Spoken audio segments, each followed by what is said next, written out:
makes the catch. He's going all the way. 20, 15, 10. Touchdown. Texas Tech takes home the victory. Welcome to the Broadway Shuffle with Conrad, Clayton, and Zyler. I am Brennan, and we are going to get into the Kansas-Texas Tech game, react to the 42-17 win. The Red Raiders improved to 6-0. We'll have Cam Dickey on as well, a monster game for Cam Dickey. We'll get to his interview here in just a little bit. We are going to go through our Tommy Tubervilles. Shout out to everyone on Twitter that put in a submission. Probably no surprise where we're going there, but we'll still go there nonetheless. Walk through what happened across the Big 12 in the state of college football as well. It's going to be a great reaction show, whether you're listening on YouTube, Spotify, Apple, or Texas Tech Plus. We are so glad you were here. Thank you for tuning in, whether you're first time or regular shufflers. We appreciate all of you. Conrad, going to go to you first for our first word of the reaction episode. Those Texas Tech fans, man, it was a rocking atmosphere, but we did have some problem with a certain what do you want to call it? Piece of food, I guess. Yeah, I don't think I would call it just any piece of food. I think that is the premier piece of food in Texas Tech fandom. Guys, look, I mean, there's a lot of storylines here. There's Leipold, there's Jalen Daniels, there's Kansas, there's the Tech defense, there's the conversation between Coach McGuire and the Kansas coach after the game. But I think my first word has to be tortillas. I mean, I will say the initial throw of the tortillas was something to behold. We were on the field watching that. It was incredible just seeing all of the tortillas fly out of the sky, all land on the field. I mean, it was, you could even say maybe magical would be a term that would, would accurately describe it. I mean, the atmosphere was incredible, but when you talk about tortillas and last night, you have to just ask the question, why? I don't understand. Like even Joey mentioned in his presser, there is a new rule, and we're not talking about whether the rule is good, bad. That's neither here nor there. We're not having that conversation. The conversation we're having is, if you love Texas Tech and you know you can only do it once, why would you continue to hurt your team by doing it again and again and again? That's my question to all the Red Raider fans out there. I know the rule is not what we had hoped. It doesn't matter what the rule is. The reality is we shouldn't do that, and we saw it hurt our team last night. And so if you love Texas Tech, why would you do that? Again, the question's not about the rule. The question is, why would you hurt your team? And that's exactly what was done last night. I'll say I'm pretty disappointed in that happening twice. I think that is a poor reflection of, the fan base. I don't think it's something that necessarily should be a penalty anyway, but that's not what we're talking about. We're just talking about it is a penalty. And so I would just say, please don't do it again, because there is a time where we're not going to be outmatching a team like we are, and that will actually hurt us. And we saw it hurt us in the second quarter. And so I would just say, and I think the Broadway Shuffle would just say, please don't hurt your team. We love this team and we want to see it win. So don't do something that would hurt it. So that would be my first word, tortillas, and my plea to the Texas Tech fan base. My Galaxy brain take is it was not a Texas Tech fan. It was Kansas fans that were embedded into the crowd throwing tortillas, which brings up a conversation. It's like, there's no reason, if you're an opposing team, and Conrad, I agree with what you're saying. It's so frustrating to me when it's like the third quarter. It's like, why are we still throwing tortillas? But like, if you are Oklahoma State or you are BYU and you're coming, why would you not send people in Tech gear with tortillas to throw them on the field? Like, why would you not? You should do that. And that's where this rule, which Lance Leipold is the one who kind of got all hot and bothered by it and wanted to get this implemented, is really, really stupid.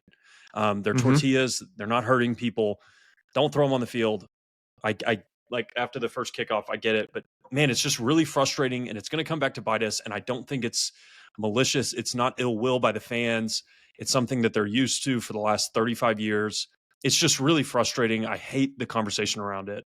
And I don't disagree with anything that you said, Conrad. But no, and to be clear, I think it's a dumb rule. So that's not even what the conversation is at this point. It's a dumb rule. But the reality is we're living in this situation. Totally. And if we're going to do something that could potentially hurt our team, we should probably not do that. Just in the best interest of getting a victory at the end of the day.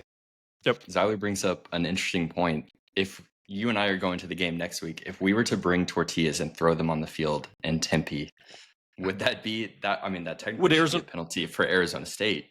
Yeah. Unless they say, oh, this is a tortilla, which only is Texas Tech. Yeah, it's like they would know. I think we should give it a try.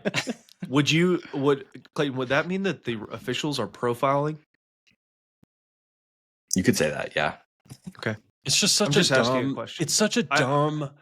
I hate the conversation around it. It's so stupid. It's so stupid. I agree. And I want to transition it straight into Lance Leipold.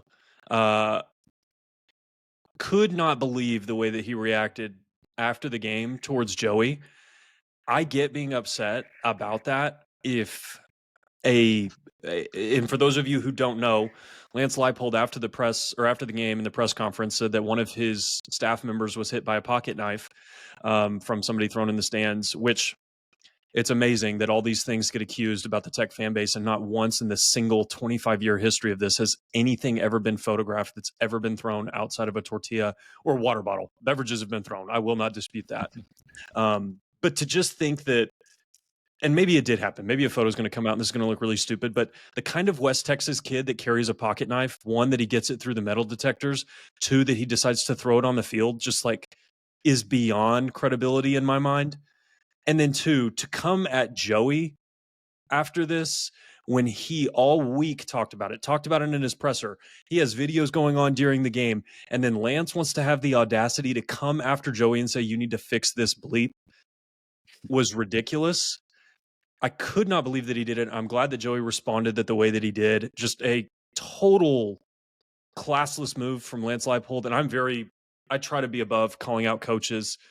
I just totally thought that was classless. And I like Lance Leipold. I think he's a good coach. Did not appreciate the way that he handled that after the game. Take your butt whooping, take it home, whine about it again to the Big 12 office, see if they'll do something about it. But yeah, that's my piece on that. Amen. And Z, that was my point too. You mentioned the video. So at the game, there's a video of Joey coming on, like, be safe, make sure you don't cause us penalties, cause us harm. About after the first tortilla throw, this is said. Yeah. And so it's not like Texas Tech is promoting more tortilla tosses after the initial toss. They're actually trying their best to minimize the risk of it. And so for Leipold to come particularly right after, or come after Joey, when he's clearly not the problem, is extremely frustrating. And I think Joey handled it well. And Joey, I think you could hear, like, hey, I'm frustrated too. Like, he understands, like, I don't want to be getting 15, 30-yard penalties. In his presser, he mentioned this is going to come back to bite us at some point when we need it. You play BYU and you're in a one-score game and you just score to maybe tie the game or take the lead, and you throw a tortilla and then you give them the ball at the 40. That's not going to be good. And Joey knows that. And I can't believe it's a reaction episode. Texas Tech's moved up number 7 in the country. They win 42-17. The atmosphere is electric. We have so much to get into. Cam Dickey is about to join us, and here we are talking about a coach complaining about a piece of flour touching the field or a pocket knife getting thrown. It's just like such a classless move. It's so frustrating. It's frustrating for Joey. I can't imagine how he's feeling, just trying to shake hands and get off the field and having to be in that conversation. And I thought he handled it well, because he was like, I'm frustrated too. Like, what is Joey supposed to do? You know, and so it's just Joey's done everything he could have possibly done. Any criticism of Joey when it comes to this is just so tone deaf and just uninformed. I mean, it's just, he wants nothing more than not only for Texas Tech to be represented well on a national stage, but also to not have something that 18 to 25, 6, 7, 8, 9, however old they are, a fan in the stands do affect his team. Like, he didn't want either one of those things to happen. And so for Leipold to just lash out like that, I mean, it's kind of on brand from a program like Kansas that's been in the cellar for a long time and probably still will be an about below average football program for the rest of the time they have playing football. So I don't know. It's kind of frustrating. The program's going to get the death penalty here soon. So they have been a bad program. So in Kansas fans' defense, they're pretty sick of the Leipold whining too.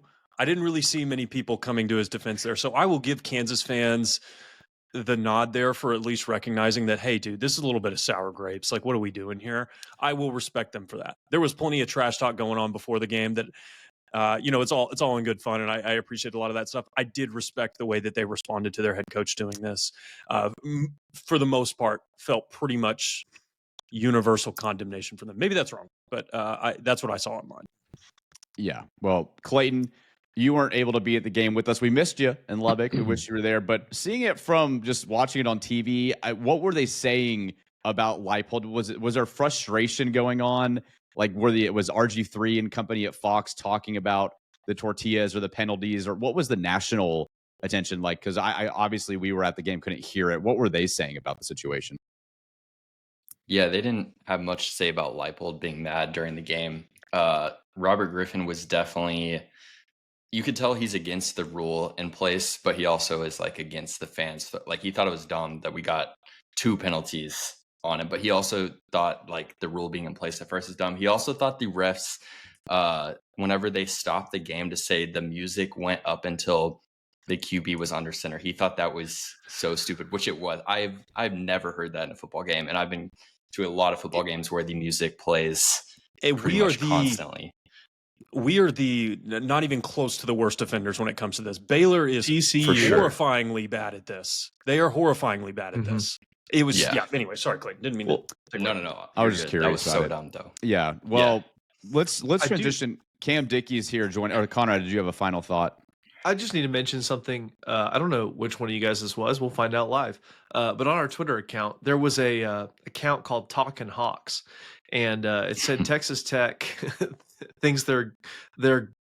I guess they said Texas Tech thinks they're God, and a win today by Kansas wouldn't even be a top 3 win in the Leipold era. And we quoted that tweet. I'm not sure which one of you did this, but I'll read the tweet. Kansas is 10 games under 500 in the Big 12 play in the Leipold era, by the way. Just thought that was... Wait, can we guess? That tweet is also just objectively not true. That would easily be it. That means that would have been. That was Clayton. Yeah. that was Clayton. Yeah.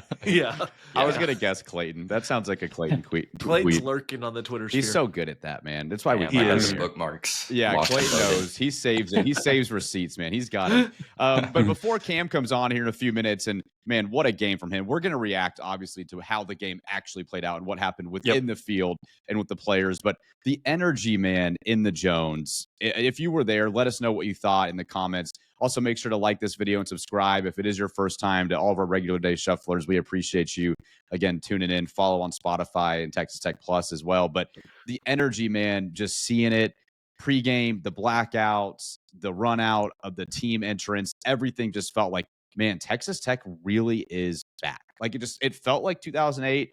It felt like 2013. It felt like the big games back in the day where you knew it mattered, being back in the top 10. Shout out to everyone that showed up and showed out in the Jones, because that was just electric, dude.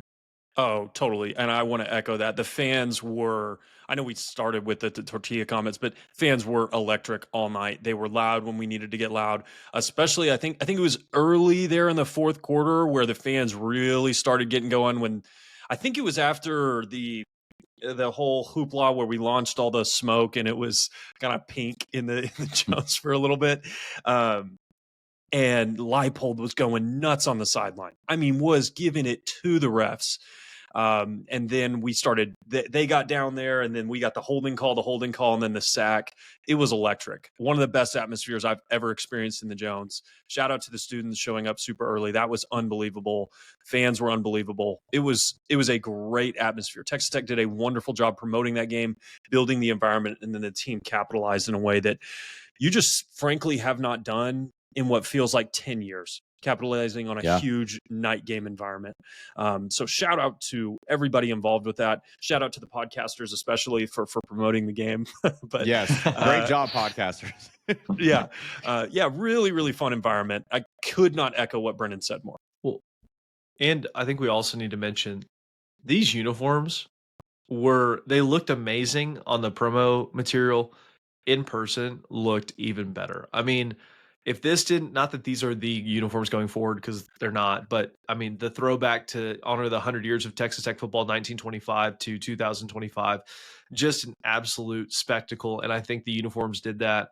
I wouldn't be opposed to wearing these again. I'm not sure if that'll happen, but I think they were exquisite. These uniforms were. Yeah, and I think being down there too and looking up, like Conrad mentioned it, seeing the tortillas fly, just seeing the towels wave for the kickoff, everything, the energy, the students, the painted faces, it just felt like, man, you understand. And shout out to the students, dude, because a lot of time these students, we don't really know if they understand the moment.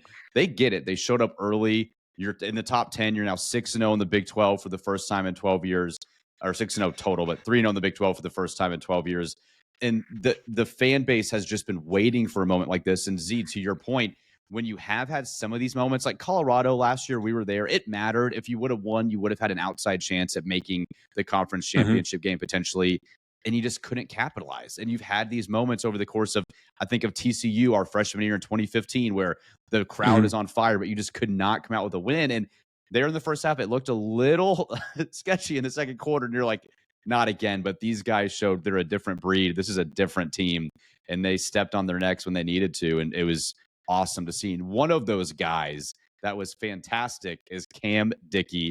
Had a heck of a game, and he is joining us now on the Broadway Shuffle. Cameron Dickey now joining the Broadway Shuffle, coming off, and let me make sure I'm reading this right, 21 carries, 263 yards, and 2 touchdowns. Mr. Dickey, that's a pretty good night if you ask me. How you doing, sir? Oh, yeah, it's definitely a great night. I'm doing well. Appreciate you for asking. Of course, man. Well, thank you for being on the show. I'd be doing well, too, if I had the night you had in the Jones on Saturday night. Man, can you just talk about that first play that you got? Offense gets on the field, you get a stop, the crowd's electric early in the first quarter, and you go untouched right away, 70+. What is that feeling like as you know you're gone and seeing like, hey, we're taking the lead, the crowd's going crazy? Are you just kind of zoned out, or are you feeling that energy when you know you've kind of broken free for a long touchdown run? No, I'll say I definitely like zoned out. Just when I probably got past 10 yards, through past the hole. Yeah, I kind of zoned out. I was like, oh man, I gotta go score. But yeah, it was just a real feeling. It was the crowd just roared. I heard that, and then got into the end zone. It's awesome, man. It was so Dude, cool. What do you? What's the funniest thing that anybody said to you on the sideline after that run? What's it like? I mean, is everybody going nuts? Talk to me a little bit about what it was like coming to the bench or the sideline after that. Whole bunch of headbutts, I would have to say. Even guys without helmets.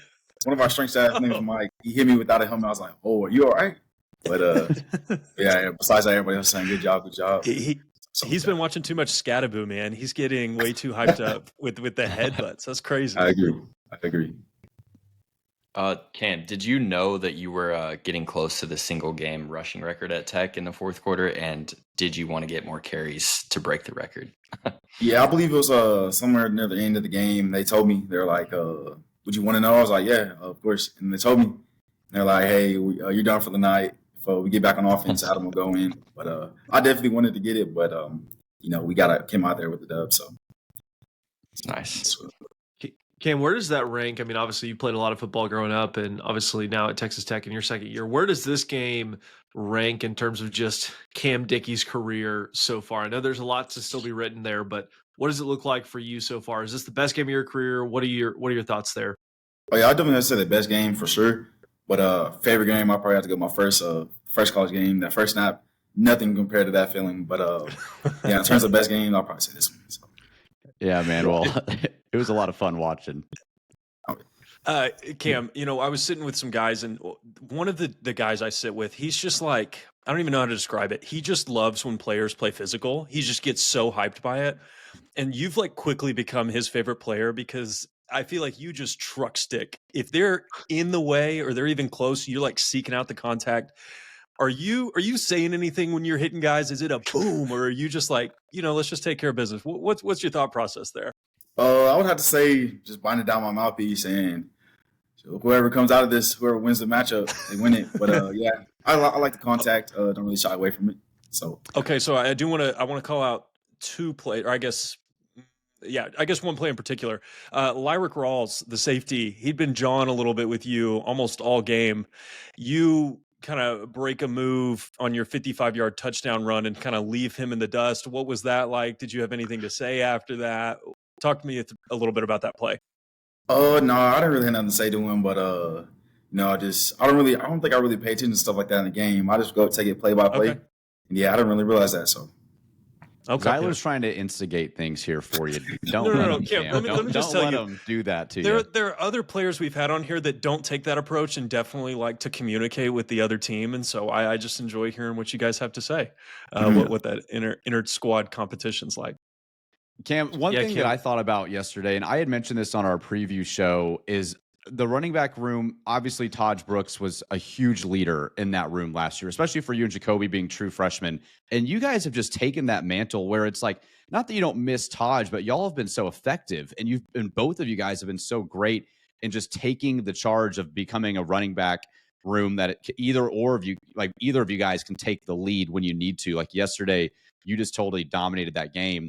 How much confidence do you have being able to learn from a guy like Taj and actually getting reps as a true freshman now into your sophomore season, feeling like I can do this? There's not necessarily a huge learning curve. It seems like you've taken the ball and literally ran with it. Mm-hmm. Yeah, Taj is my guy. He's definitely taught us a lot, me and Jacoby. And, just coming off a game like that, having the confidence, definitely special. Taj texted him yesterday about the game. Saw he tweeted out something, and that was pretty cool to see. That's my guy. But, games like that just build confidence between me and Jacoby. We play off each other, and we feed off each other's energies. And, we just want to play our best for each other. So very cool.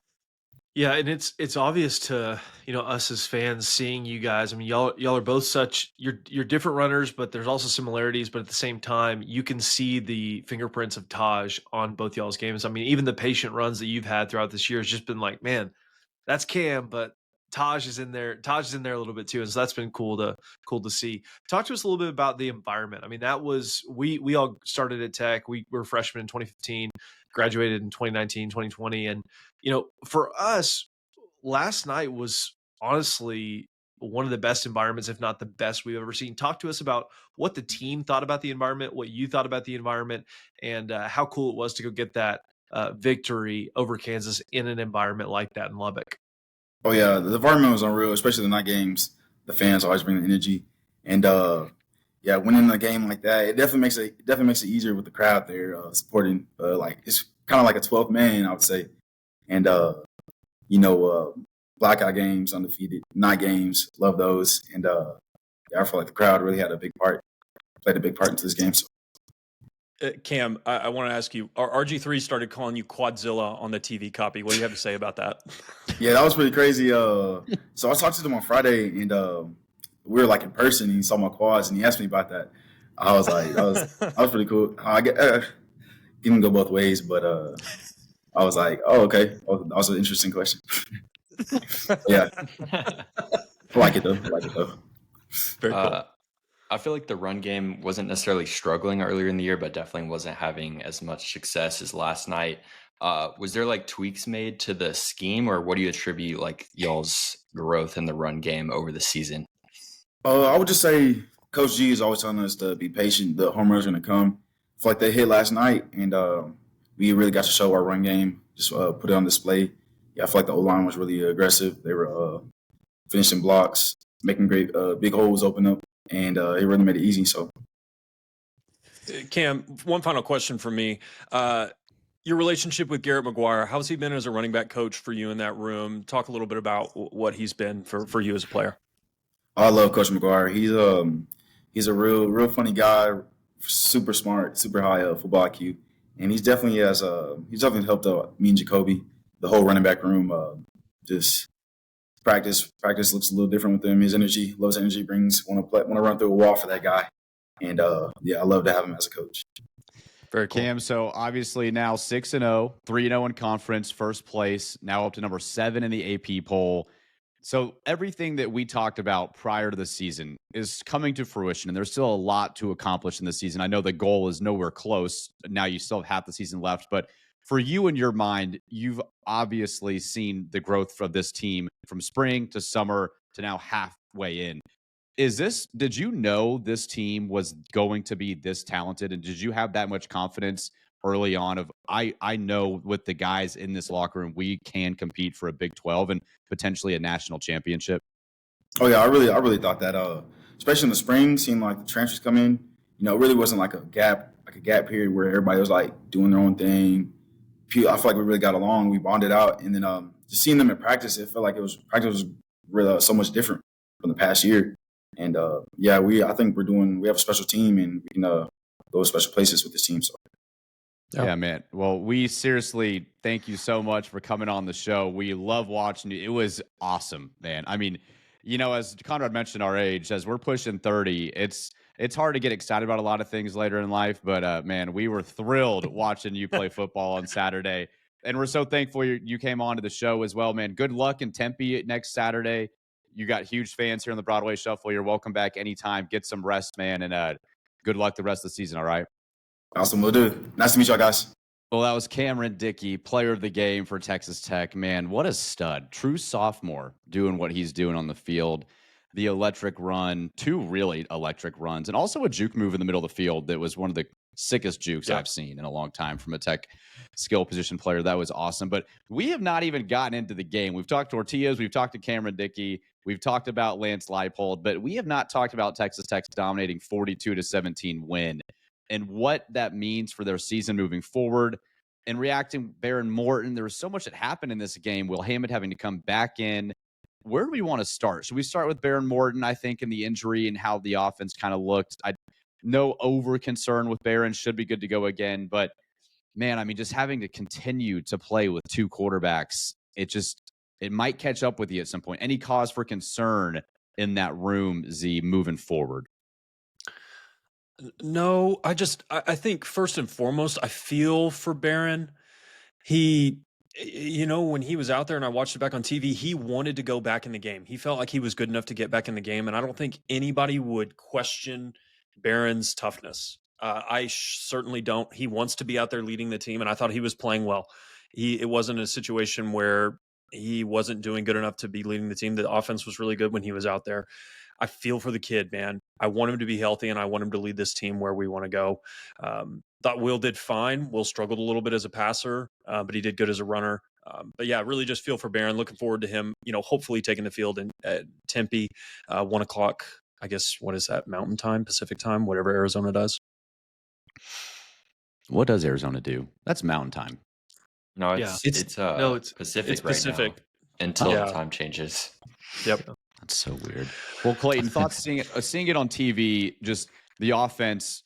Look, the defense, again, just to be clear, you give up 17 points in the first half and people are thinking, oh, brother, like, is Kansas going to do this? And then you give up 0 and they continue to show their dominance, that they can just get to a gear that a lot of people can't. The offense is where I want to sit for a little bit here, because with Will coming in, you stall out a little bit there again in the second quarter, but you're able to get the run game obviously going. Anything that you saw from watching it on TV throughout that course of the second quarter, early third, that makes you think you've got to get a lot of stuff fixed for Tempe, maybe compared to just a few minor adjustments? Not really. I mean, I do think Will definitely struggled throwing the ball, but like we've seen Will play much better than that. I'm not concerned that like that's who he is going forward, because he's shown us that that's not him.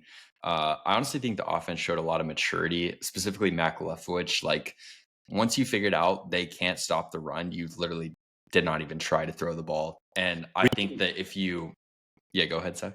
I don't think we had a completion in the fourth quarter. I think our last completion was sometime in like the middle of the third quarter. Mm-hmm. Yeah. So I think if you kept going to the air, like I think it would have eventually worked and you would have figured that out too, but they couldn't stop the run. So there's no reason to try that. And I was, one of the biggest Kitley defenders ever, but I mean, I feel like that's something that he would have never done. It's just like continually run the ball for the rest of the game. He would have tried to throw, and I mean, he's a good OC. We did take a shot. Worked. Yeah. Okay. Well, yeah, we did. You're right. But yeah, I thought that showed a lot of maturity. Yeah, I mean, the second quarter aside, you pretty much made them look like an FCS team. 9 sacks, 350 yards rushing. You sputtered when I feel like it's hard for any team whenever you lose your QB and then, also a leader on defense to injuries, like pretty much back to back. But other than that, the offense pretty much did whatever it wanted. So I thought that was encouraging for me. Conrad, I was going to ask you this. If I told you before the game that we were going to complete 14 passes, Jalen Daniels was going to complete 80% of his throws, and we were going to be even on the turnover margin, what would you have thought the score was going to be? I don't know what I thought the score was. Maybe 24-21. Something like that. What do you think? I would have thought we got blown out. We complete 14 passes. I would think that. Well, we knew we were going to be able to run on this team, though. I mean, not. I didn't expect the way we ran. I mean, that kind of level, but I thought we had this team. Man, but like Jalen Daniels going 80%. I don't know. I was like, when I look back at some of these stats, I was like, wow, that's kind of crazy that you just have, and to use another sports term, you have a lot of pitches you can throw to win games. Whereas in other years, it was like, we have this really sick fastball. The team can hit the fastball. We are going to have a lot of problems. We've got a lot of ways to win games, and that's really fun. Yeah, and I just think it speaks to how good this team truly is. I mean, there's truly not a lot of weaknesses on this team, if any. Obviously, it's not a perfect team. There's no such thing, but it really does look like a top 7 team in the country playing against other teams, and we've looked like what we thought we would.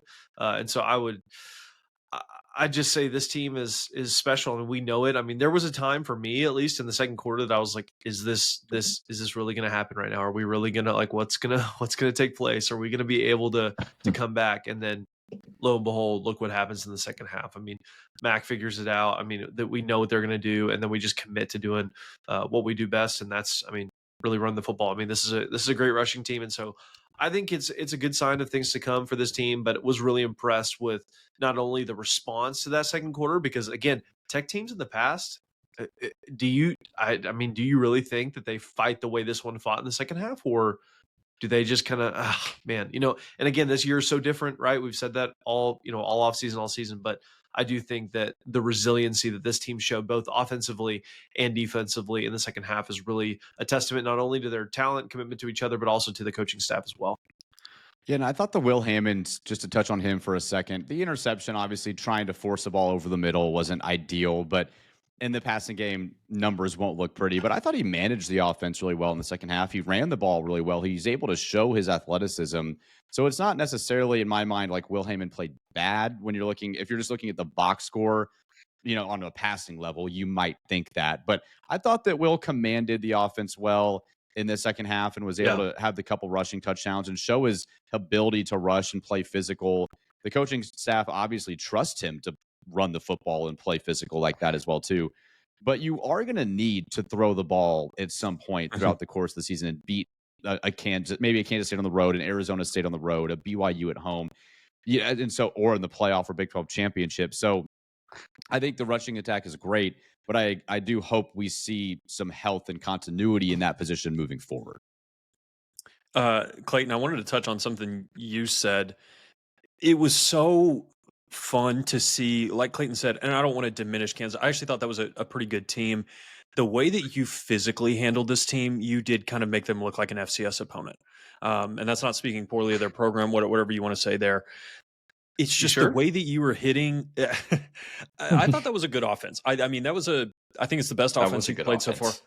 It's hard for me to be positive about that program after Coach Leipold's actions, but that's just me. It's just me. Yeah. Sorry to interrupt. I get it. And my buddy in the stands asked me, is this the best offense you'll face in the regular season? And I was like, and I was thinking on the schedule, like, you have Arizona State, you have Kansas State, BYU, UCF, Oklahoma State. Like, was that the best offense you're going to see all year? I think so. Like, I think Tech, Baylor, and Cincinnati are the 3 that I would put above Kansas, but you obviously don't play yourself, and you don't play Baylor and Cincinnati. And that was where I was thinking. I was like, dude, I mean, I'm negative Nancy, but like, if the best offense we're going to see is going to put up 17 points on us, I mean, dude. Yeah. Like, and the defense is scary. It's scary good. Yeah. If we get into the defense, I mean, you are nailing guys out there like Jacob Rodriguez and John Curry and Bailey and Height and BJ with the forced fumbles. Like, you were playing violently.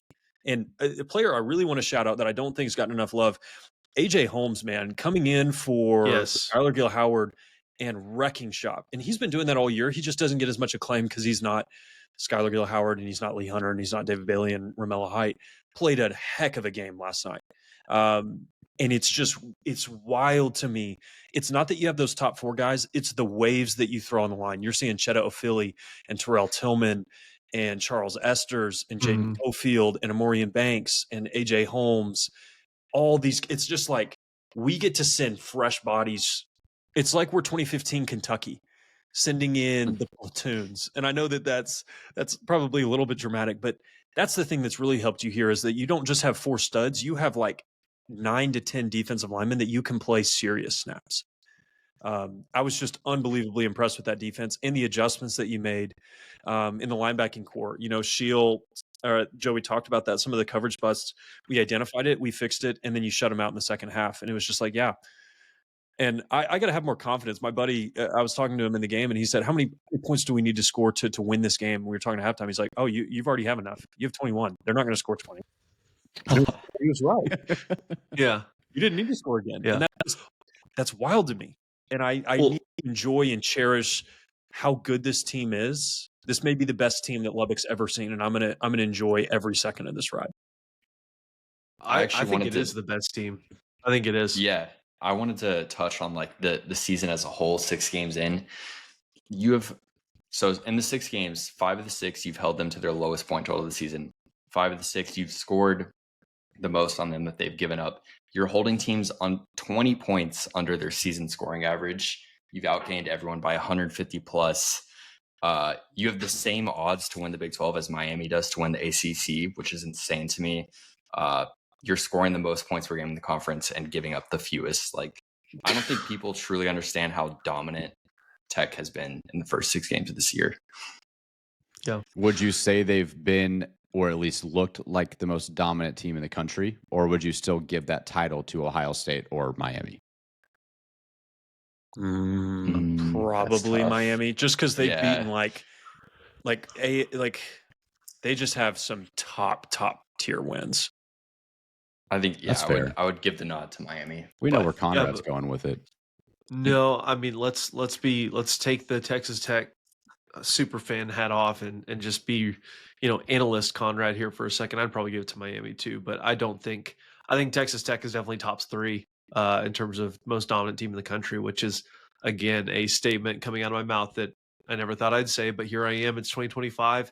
The NIL era is here, and we're saying statements like that. I do want to go back to the defense for a second, just to mention who I've never really been like. I've enjoyed watching offense much more than defense, and there are obviously Texas Tech reasons for that, but there are also just preference reasons for that. But I cannot get enough of watching David Bailey play defense. I mean, it is a sight to behold. Yeah. I mean, 3 sacks yesterday, 2 TFLs. I mean, he is an absolute superstar. I would be shocked at this point. Again, I'm not an NFL scout. I did see a couple scouts there last night.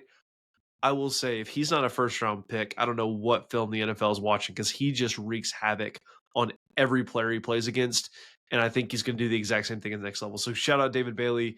I have no clue where we'd be without you. Literally, no clue. Yeah, the entire front's been amazing. David's awesome. Yeah. And also shout out to SGH as well, too. Hope he gets well soon. Yeah. That was frustrating to see early in the game. What do you say? Avoided what sounds like a major injury. I think he's going to be out. It's not going to be days. It's going to be weeks. But it sounds like he's not going to be done for the year, which is huge. We'll have to wait and see. Right. But yeah, that's huge. That sucked to see early. I hated that for him, and we've had him on the show, and that stuff. He's such a good player for you and a great leader as well, too. I mean, just seeing him on the cart, giving the guns up after it, I hate seeing that, but wish him well soon. I also wanted to touch on just Romello height and like just the physicality. We talk about David Bailey, but it just seemed like every play, and literally for most of the plays in the second half, they were in the backfield. Like, what was it? 9 sacks and 14 TFLs, I believe. I mean, that's absurd numbers. And these guys are just blowing by offensive linemen. It's really not even a fair fight right now. Even against Utah, it really wasn't even a fair fight. And they are deemed to have the best offensive line in the country.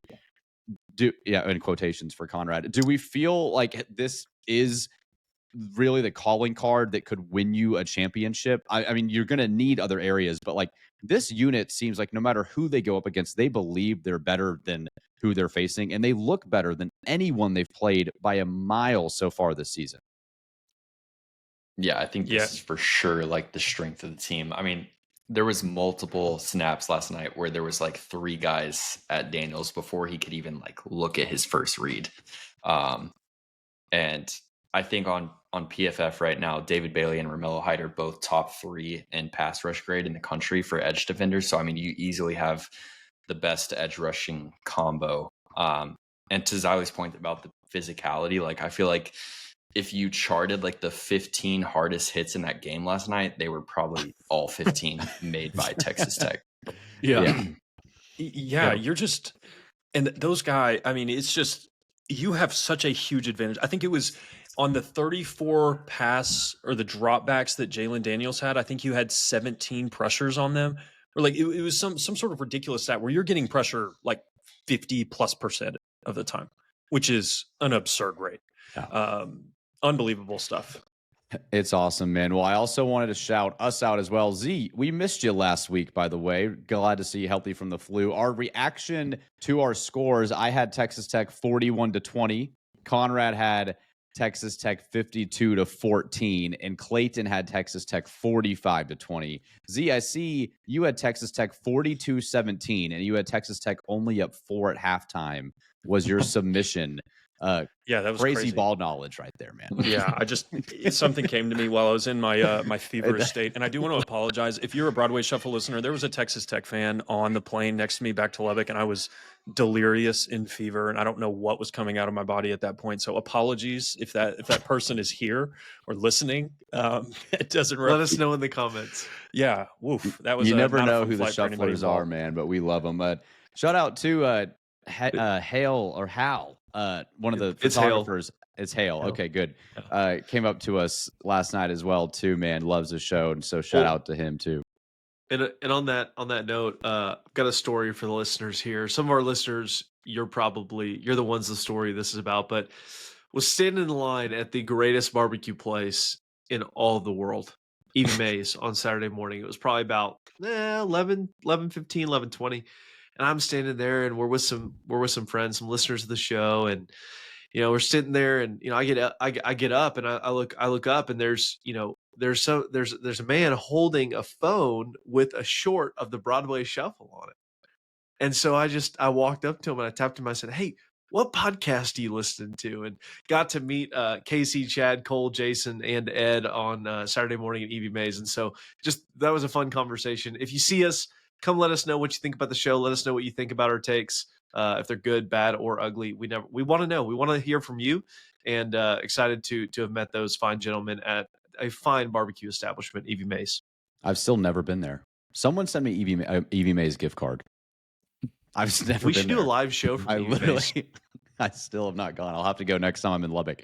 All right, let's get to overreaction or reality. I've got 2 questions for you guys. I'm excited to hear your thoughts on this one. Overreaction or reality, Texas Tech will receive a bye in the first round of the playoffs. Overreaction, in my opinion. Because I think looking at schedules, I would actually be shocked if Ohio State, Indiana, or Miami lost a regular season game. So I feel like they're going to get 3. And then just knowing the committee, I feel like the winner of the SEC is going to get the 4th. I think we'll host a playoff game if I had to bet on it, but I don't think we'll get a bye. So 13-0 Texas Tech does not get a bye in the playoffs. I mean, if it's up against, multiple 12 or 13 win Big Ten or SEC teams, I don't think so. I just don't know that when you start stacking your resume, and the committee is going to do some sort of bull crap to where they're not going to reward like margin of victory, and they're going to say, look at LSU beat Clemson and all this garbage. Your resume stacks right up there. Like, I think you have a top 3, top 4 performance based resume, not just did you beat them, but like how were you beating them and how were the games played. I just, like Clayton said, the helmets and then the marquee wins that Ohio State and then Indiana already have, and that Miami already have, and then whoever the SEC champion is, I think those are going to weigh out in the committee's mind, whether that's fair or unfair. I think your ceiling, unless you see some chaos, especially in the ACC, if Miami drops a game or something like that, I think your ceiling's probably like the 4 seed or something like that. Conrad? Yeah, I'll say overreaction. I don't see fair, equitable college football playoff seeding happening with this committee, and so I'm not saying it's impossible. I just don't think it's likely. Well, and the reason I say this too is I saw a CBS Sports prediction poll, and it had Texas Tech as a 3 seed as a bye, and so I thought that was interesting to see. Not only not get 4, but maybe be in the top 3, which would be interesting as well. So we'll see. Still 6 games left. A lot can happen, but that poll brought that to my attention. Wanted to see what you guys thought. All right. Second question. The best running back room in the conference is in Lubbock, Texas. Overreaction or reality? Reality. Yeah, reality. I was actually prepared to go overreaction on this, but looking at the numbers, I can't. I mean, you're the only team that has 2 of the top 10 rushers in the Big 12. Jacoby Williams is our second leading rusher, and he has more rushing yards than like half the conference's RB1. So I got to go reality. Yeah, I think probably. I'm trying to think of who. Maybe Utah. Would that be the only other? Who's got the other? That was who I thought about. Utah. Because I think there's running backs that are better than Cam, and like I think LJ Martin's really good. How dare you say that on an episode where we just had Cam? We just spoke to Cam. Wow. LJ Martin's really good. That's fun to say, right? That's fair. It's crazy to think about running back in the conference. LJ Martin was a Tech commit. He should have been at Tech. Yeah, he was. And we're missing Joyner. Is that where you were going, Clayton? Like these guys weren't even supposed to be the starting running back to start the year. Yeah, it's crazy. Yeah, our RB2 and RB3 are clearly better than everybody else's RB2 and RB3. Yeah, which is awesome. All right, well, that was overreaction reality. Let's look around the country. If this is setting up very nicely for Texas Tech, 6 games into this point. Utah destroys ASU at home without Sam Levitt. So ASU now drops a conference game. Utah, you've already beaten and played, which is great. TCU drops their second conference game, who you don't play at K-State on the road. K-State destroyed them. That is a team that you will play here in a few weeks in Manhattan, Kansas. So keep an eye on that. BYU in a thriller beats Arizona in double overtime, a team coming to Lubbock in a few weeks. And then Cincy stays unbeaten as well. Hey, not pretty, but beat UCF at home. And then outside of the Big 12, a couple games to touch on, obviously, in Red River. Texas beats OU in an absolute snooze fest.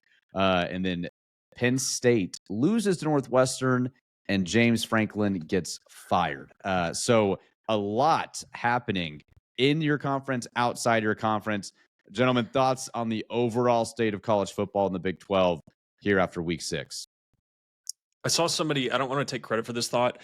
This is shaping up to be one of the most chaotic college football seasons of all time, and it's probably going to end with Alabama and Ohio State in the national championship, which is like really funny. But yeah, weird stuff happening. James Franklin 15 days ago was on game day as the number 2 team in the country, I think number 3 team in the country. 15 days later, he's fired. I mean, it was just like that. I mean, he played in a semifinal last year. That is an unbelievable fall from grace. Like, I don't know how that happens. First team ever to lose 2 straight games as 20-point favorites. That's how that happens. I still don't know that justifies. I don't think he should have been fired, to be honest. Like I think, and I'm not saying you do. I just think that's extremely short-sighted considering where he took this program from, and if the rumored name that they're going to go out and hire. I mean, people are going to be begging for James Franklin back, maybe next year by mid-season. I mean, it's just, I don't understand you better, if you're going to fire a coach that's done, I'm not a Penn State fan, so I don't know what his actual record is there. I know the big game conversations, but the reality is, I mean, if we would have had, the way I like to look at things is zoom out for a second and think, okay, would X school have taken James Franklin's record at Penn State over his tenure?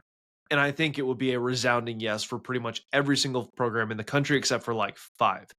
And it's just like, I just don't understand. 2. Yeah, 2. I mean, yeah, it's just it doesn't make sense to me. I mean, it's really hard for me. I mean, I feel bad that he is not the coach there at his dream job anymore, but getting paid the amount of money he's going to get paid to not coach or work, I mean, good on him and good on his agent. They should have to pay a penalty like that if they're going to pay probably their second best coach in all their history to not coach for them anymore. I mean, get on James Franklin, enjoy retirement. Well, and think in retirement, and think about this. Last year, Ohio State loses to Michigan. If they would have lost in the first round of the playoff, there was probably an opportunity Ryan Day might have gotten fired. The expectations at the schools, Ohio State, Penn State, Oregon, USC, it's just different. We're not necessarily used to seeing like what 10-2, 9-3 does, but I think how it happened. If they would have been 3-3 and they would have lost to Oregon, Ohio State, and Indiana in close calls, I don't think James Franklin's getting the boot 6 games in. How they lost, and then an embarrassing loss to Northwestern, I think sealed it off. But it also shows the patience at which college football is in now with the NIL, with building rosters. When you are expected to go win championships and you fall so severely from that expectation, you're going to be held accountable. It's almost like an NFL coach now, where like held accountable. You know what you've done for me in the past, Conrad. You've talked about this. Like what you've done for me in the past is no longer relevant. College football is new. It's now what you're doing for me now with what players are brought in and where you're at. And Penn State made the call. I don't necessarily agree with it either. But right now, more than ever, these ADs, these boosters, if you're not winning, you're gone, especially at a school like Penn State. And it doesn't matter what you've done. And we're seeing that play out, except for the schools in Florida for some reason. And I imagine we'll see that happen soon, too. But on the Big 12 narrative, before we get to our Tommies, or our Tommy, if we're really going to just hint at what's to come after this week, great for Texas Tech. Right. I mean, you're now looking at 3 unbeatens left in the Big 12 and BYU and Cincinnati. You get BYU and Lubbock in a couple weeks, and you've got Oklahoma State, UCF, West Virginia, and K-State on your schedule on top of that BYU and Arizona State game. There's teams with 2 losses already. Like there's a lot of teams that are piling up losses and beating each other in the conference. This past weekend for Texas Tech sets up extremely well for your goal to win the Big 12. Yep. I just total agreement across the board. Yeah, no disagreement at all. Yeah, I think we play in the Big 12 championship. Granted, we make it there. Can I say Utah? I think it's Utah. I think it's Utah. But I think it's going to be the winner of Utah BYU this weekend. Yeah, that is a huge game. Here's what I hope happens. I hope that BYU loses to Utah and then beats Iowa State, so they're 7-1 coming into Lubbock, which that makes that game still very much relevant with us. Yep. And then Utah now, but they're coming with a loss, so then you can essentially eliminate them in November when they come to the Jones. But that would be my prediction. I think that's what's going to happen. Iowa State, another just weird fall the last couple of weeks too. And they've now pretty much eliminated themselves from potential Big 12 consideration too. Yeah, so. They've got the injury bug, man. They lost those 2 corners, and then they lost their kicker, which is like, you don't think it's a big deal, but it's like now all of a sudden they can't kick field goals and they can't kick off. And it's like that you all of a sudden start really hurting yourself when so many Big 12 teams are clustered just like right here. When you start losing like huge margins in that area, it gets hard to overcome. I'll be interested. I mean, this Arizona State game is going to be huge. We talk about it because Cincinnati, I think, gets to go play Oklahoma State. Or they're going to move to State this next week. Yep, they're going to move to 4-0. Some high school, I think. Yeah, they're going to Tulsa Union. Because it wanted a real game. Which, okay, shout out to the Oklahoma State fans and the Burners, dude. I have loved watching Oklahoma State. Not them suffer, which I do like that, but like. They have a genuine fan base, and I appreciate that. Like, I revel when Waco suffers or when TCU suffers. Oklahoma State has a legitimate fan base, and so I do feel bad for them sometimes in that regard. I will say on the TCU note, this brought this to mind. A TCU fan texted me, and he said, "I wish we could play y'all so that we would get embarrassed, and so Sonny could get fired." and I said, I responded, I said, "Me too, brother, me too." That is the hilarious. Baylor TCU game is the weirdest vibes game of 2 4-2 teams I've ever seen. Like from their fan bases, you would think both of those teams are combined like 1-11. Yeah, I didn't know they had fan bases, but I'll be out in Fort Worth next week, actually, guys. Doing a show there on Saturday morning. So wish me luck. Nice. I'm not super thrilled that I've got to go into enemy territory for that, but it'll be fun. So. There won't be that many of them. You'll be safe, I promise. Yeah. I'm wearing a tech polo for sure. So all right, well, let's get to our Tommy Tubervilles of the week as we close the show. Shufflers, I'm just gonna start with this. We know we appreciate you and we love you, given all of our thoughts on X. It was overwhelmingly Lance Leipold. And I think if we just wanted to make one Tommy for this episode, we could. I think all of us would be justified in picking Lance, but we like to have some diversity and at least have some difference of opinions on the Tommies. But Lance Leipold was an overwhelming favorite for the Tommies of the week, Z. Yeah, I'm going to shout out. I mean, some of them were so funny. I mean, Laura Weiss was hilarious. Abraham Villarreal was funny. Kyson Gafford, Brian Gay, Jefferson Barrage, Colin Covington, I almost shouted out Barron's Deerblind, but no, he didn't shout out Lance. Bingus, Zach Dietz, Mark and Midland, Alex Root, Mont Pierce. I mean, it was overwhelmingly Chilbo TTU. Shout out Chilbo Baggins. Yeah, Lance Leipold was the Shufflers' pick by a vast, overwhelming majority. Yeah, that was awesome, man. And thank you all for tuning in. It's been a great building that community on X and on YouTube. So make sure to subscribe and follow us on all of our socials if you haven't yet. Conrad, who you got for your Tommy of the week? Yeah, mine is not very far from Coach Leipold. It is the Kansas Jayhawks football program. The amount of online talk and chatter that's been there really, all week, and then especially now after the game. It's just, we've talked about this on the show before. Texas Tech has definitely had down years and seasons where we've struggled, but we have never hit like the Baylor 1-11 or the untold seasons of Kansas absolute mediocrity that they have. I mean, no, not mediocrity, just irrelevance. And so the talk and the slander that has come the Texas Tech fans' way, I just feel like that's unwarranted. And so I'm saying Kansas football program as a whole. I just pretty upset with them right now, but the scoreboard says a lot. So Kansas football, you are my Tommy Tuberville of the week. All right, I've got James Franklin just because you get fired, you're going to be a Tommy. It's really that simple. It's a pretty easy equation. If you get fired, you're a fraud, and especially mid-season. So James Franklin, wish you well, man. Have fun on Big Ten Network or SEC Network, wherever you're going next this season. I'm sure we'll see you cover some football or Key and Peele, whichever one you prefer. But we'll catch you. We'll catch you on the other side, my man. All right, Clay, who you got? Yeah, I got Brent Venables and OU football. Since he took over at Oklahoma in the Red River Shootout, their biggest rival, they are getting outscored 136-43. They're losing by an average of 23.5 per game. They rushed Mateer back from injury just for him to throw 3 picks. They might as well have gone with Michael Hawkins. And my preseason prediction that both Oklahoma schools will be looking for coaches at the end of the year. I am off the train that OU will fire Venables, but I'm standing firm that he will be back on the hot seat by the end of the year. They still have to play Ole Miss at home, at Tennessee, at Bama, versus Missouri, versus LSU. So it's going to be same song, different verse. He's going to be back on the hot seat by the end of the year. I like that Love prediction. that one. Yeah. Z, who you got? Yeah, my Tommy Tuberville's in that same vein. It's going to be Dr. Stephen Shin. He was lauded as the savior of the OU football program for his remarkable work on the surgery of Mateer's hand. Unfortunately, Stephen Shin, don't know that the job was done well enough. Mateer threw 3 picks, no touchdowns. Tough day for the Sooners. I do feel. No, I don't feel for them, but yeah, Dr. Stephen Shin, you are my Tommy Tuberville of the week. I don't know if we've had a doctor yet. That's a great admission. We had the Ayatollah become we did Tommy Tuberville. Yes. Yeah, but yeah, we stretched far and wide. And let me just say this about the OU football program. Those same fans who didn't like a certain coach who left for a much better job and seems to have, turned it around. I think they'd take him back probably now. I think they would. But, maybe they wouldn't. But I would if I was an OU fan.